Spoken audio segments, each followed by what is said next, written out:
Hey guys, it's Colton, and we're back talking about the Avioms again, but in this video we're actually going to talk about how to build a good sounding in-ear mix. So once again, if you're watching this, make sure to be watching it with really good sounding headphones, or preferably the actual in-ears that you would use on stage. That way you can hear all the nuances and intricate details and such.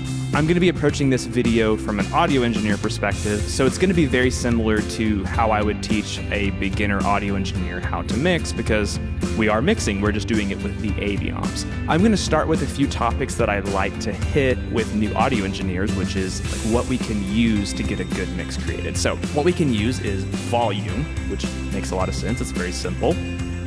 That's what we'd expect with like mixing.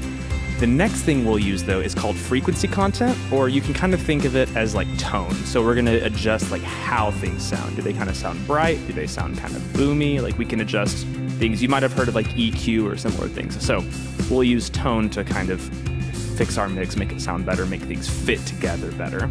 We'll also use what I like to call positioning or spacing, or an audio engineer term would be stereo image. That's kind of how you put things to the left or to the right, or like where you kind of make those things sound so that they kind of fit together better. And the last thing is dynamics, but we don't have dynamics features on the Avioms, so we just won't worry about that one at all. What we're gonna do is we're gonna go through this mix one at a time through those different like techniques we can use, so volume, tone, and then positioning, and use those to put together a good sounding mix. And then at the end, I'll kind of come back and talk about how I might approach that mix differently if I was a vocalist or a musician. So we're gonna start just building this, and kind of how I like to build a mix is start with drums, bass, and vocals, because I think those are kind of the most important things. So we have like the drums and bass kind of providing this foundation that we can start to build everything on top of. So like drums and bass are the foundation, and then like the lead vocal, and then we kind of build everything else around that. So let's go ahead and start bringing drums up. Oh, it's not playing. There we go, let's bring drums up. And then we'll start bringing bass. I like drums and bass to be pretty balanced usually, because that's our foundation, so we want that to be nice and full sounding. Now let's bring in our lead vocal. Jericho, and my walls are all crashing down. So I don't want the vocal to be too prominent. I want it to kind of fit in with those things and not get lost in it, so kind of finding that balance. And now I'll start bringing in all the other things around it. So we have the drone, piano,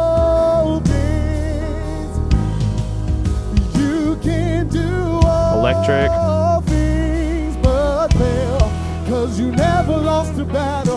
acoustic,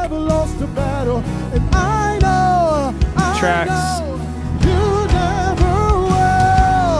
I like tracks because they have the loops a lot of times that kind of provide some like time other than the click, and then we'll obviously bring the click in. I'm gonna start with it kind of low for now. We'll bring our other vocals in. Kind of try to balance them out a little bit.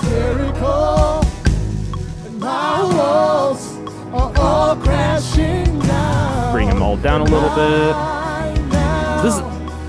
So this is kind of where I get to cheat, because I'm only mixing for one song, so I can, for example, turn Vox 1 down a little bit more than I might for an actual set, because she's not leading this song. So in the actual set, you kind of have to have your vocals all up a little bit more, so I'll kind of do that. I'll kind of bring Vox 1 up a little higher, but Vox 3 and 4, which are only singing BGVs in this instance, I can kind of have those brought down still. Everything's possible by the power of the Holy Ghost. Yeah, so Vox 1's a little quiet on this song, but we'll still keep her up. And then MD is the guide only right now.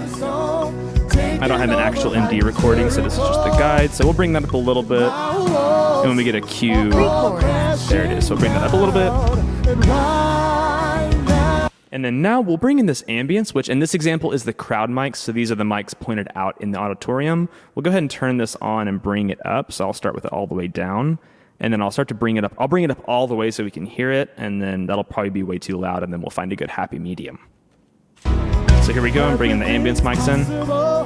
By the power of your Holy Ghost, the new wind is blowing right now. Yeah, so that's too much. Bring it down. I like that.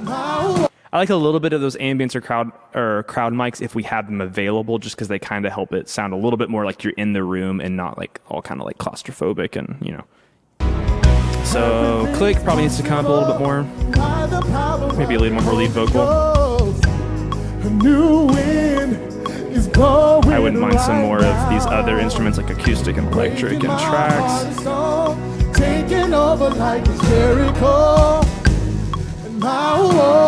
Cool, so I feel pretty happy with that right now, just balancing out levels, but I'm not happy with it as a mix because there's a lot more things we can do. It kind of sounds muddy, it kind of sounds claustrophobic, everything sounds like it's just kind of like all shoved together and it's kind of hard to hear separation. So I think we've done a pretty good job with the levels, but let's move on to adjusting the tone. With this, we only have a few options. With the Avioms, we only have a few options for tone. We have this individual tone knob here, and then we kind of have our master EQ up here, which I have a little bit going on right now, but we'll talk about that later. So let's talk about how we can use this tone knob to help our mix sound better. We kind of need to think about how our ears work, how sound works, how we hear things. And so sound, the human ear can hear really, really low frequencies and really, really high frequencies and all the stuff in between. Right now with our mix, we're just kind of hearing a lot of in the middle. We're not hearing a lot of the lows, we're not hearing a lot of the highs. We're just hearing a lot of this mid. Kind of bleh. So what we can do is kind of emphasize some of these different frequencies with the different instruments that already kind of emphasize those frequencies. We can kind of exaggerate it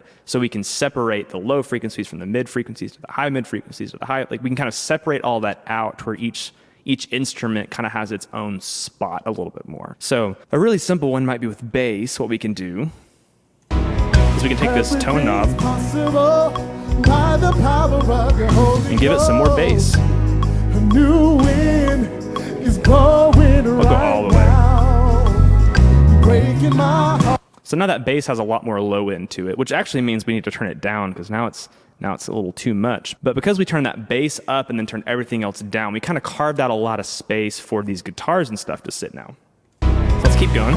So piano, I'm actually going to roll the treble up on the piano just so the piano's a little bit brighter, and so that'll kind of help get it out of the way of the bass. Everything's possible by the power of your Holy Ghost. I'm also going to, on my lead vocal, I'm going to bring up the treble here. So now it's a little too loud, but I get some more clarity there. On the tracks, I'm going to roll the treble up a little bit, so I get more of that shaker and stuff kind of exaggerated. Maybe not that much, but a little bit.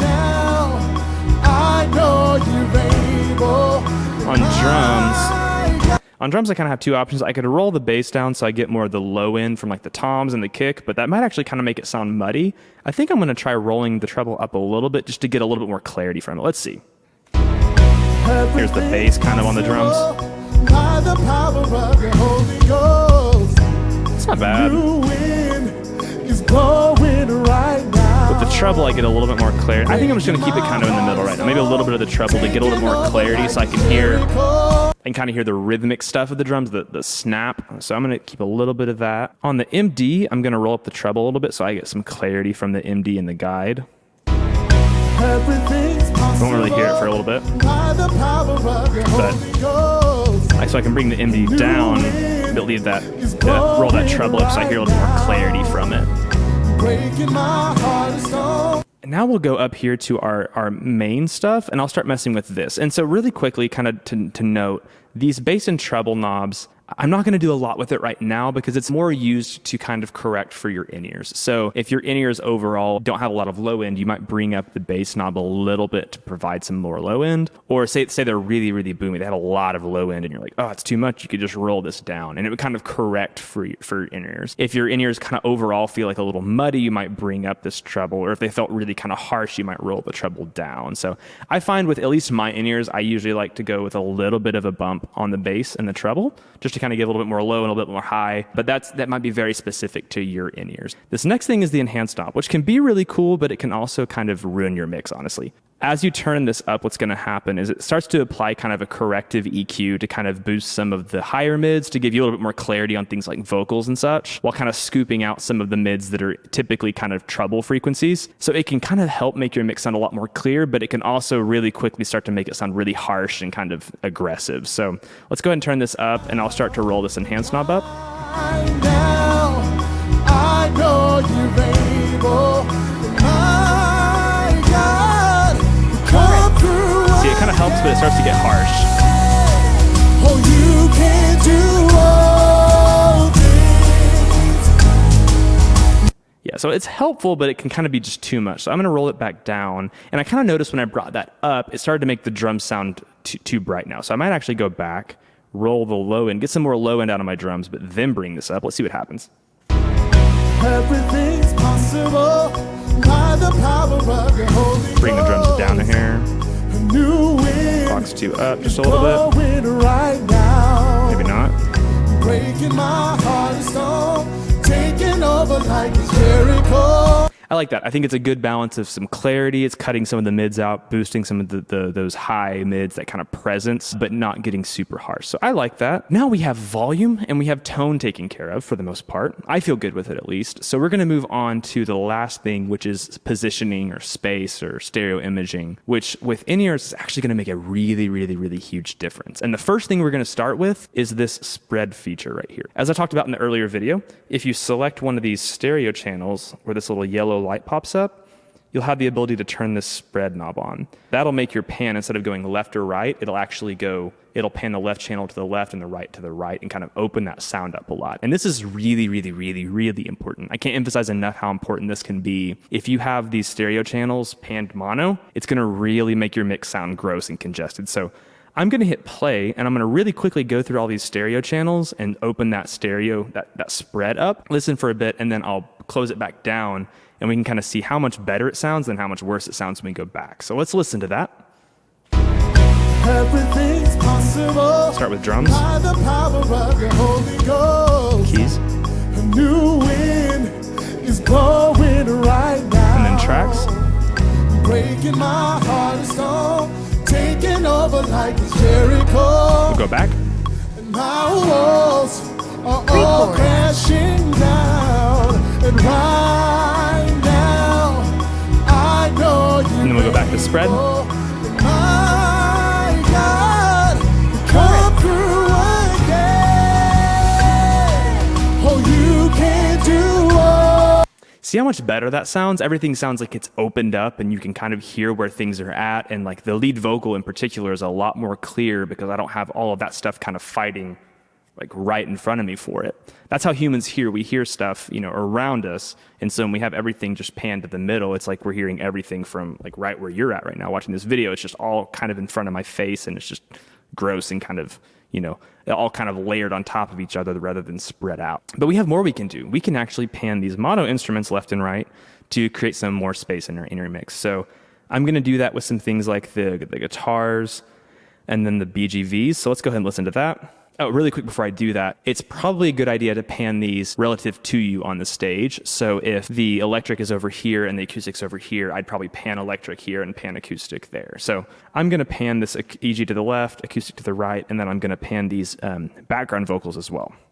So here's EG. Possible by the power of your Holy Ghost. A new wind. I think that's some more treble on the electric as well.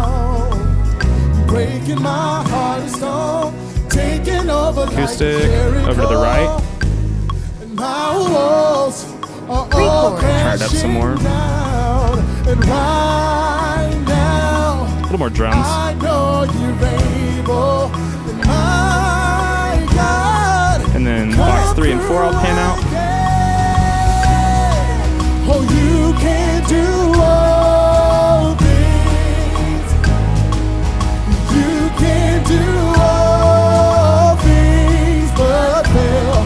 'Cause So hopefully at this point with our mix, you should be able to hear things a lot more clearly than we did when all we did was just set levels. We have a lot more space and a lot more separation in our mix. Another thing you might notice is that I didn't pan those things all the way to the left or all the way to the right. It's usually a good idea to have things not either just center, just left, or just right. It's kind of nice to have things in those kind of incremental points in between, just because it'll kind of help give you a good image of kind of what's around you, not just this ear, or both ears. But right now I feel pretty happy with our mix. So I'm going to talk a little bit about if I was a vocalist or a musician, what I might do. So let's start with being a musician. really, I wouldn't do much. If I'm playing drums, which is one of the instruments I play, or keys, I wouldn't change much. I might have my own instrument up a little bit more so I can hear myself a little better, but I wouldn't do it by a lot. I like to hear everything else around me so that I know how I'm fitting in. So if I was playing piano, I might take this piano.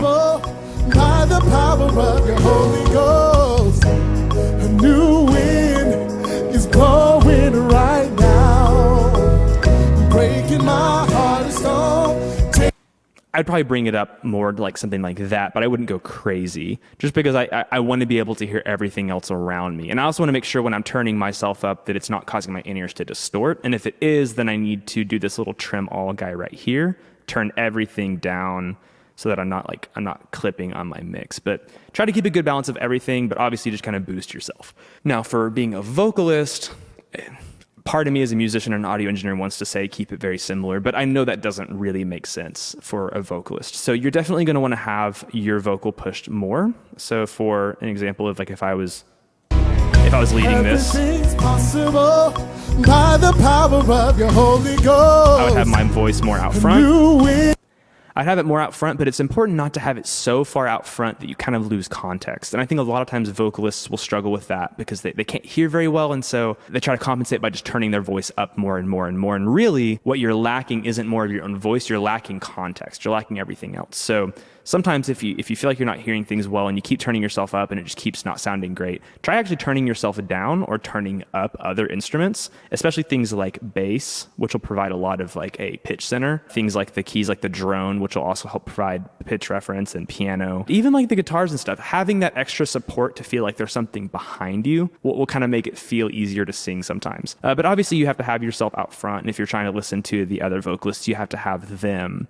But rather than just kind of having this like vocals, click, everything else is way down here off the screen, try to have like a good balance of things and use these tools we talked about to make all that stuff fit together rather than just getting rid of it. But as a vocalist, I would definitely focus on having more vocals, probably less things like maybe a little less EG and acoustic that might kind of throw you off.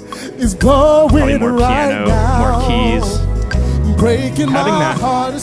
Having this bass kind of down on the low end and not taking up as much of the mid-range by having this tone knob rolled way down will actually kind of help the bass sit below where your voice is at, so it's not kind of getting in the way, and it gives you a lot of like support, so it feels like your voice is kind of sitting on something. Also reverb, I haven't really touched on reverb. Just don't go crazy with it. It'll help. Everything's possible by the power of your Holy Ghost. A new wind. I kind of recommend going up to this, like where there's the fifth button here, like so leaving these top two blank. I kind of recommend going up to that point and then not going higher because this can start to get a little muddy. We don't have a lot of control over what the reverb does on these Avioms, and it can pretty quickly get really muddy. So that's about it. Thank you guys for watching. If you have any other questions on how you can improve your inner mix or if any of this didn't make sense, feel free to ask me. Feel free to ask your worship pastor or someone else on the worship staff. And thank you for watching. And yeah, that's it. Hope this helped, and I'll see you later.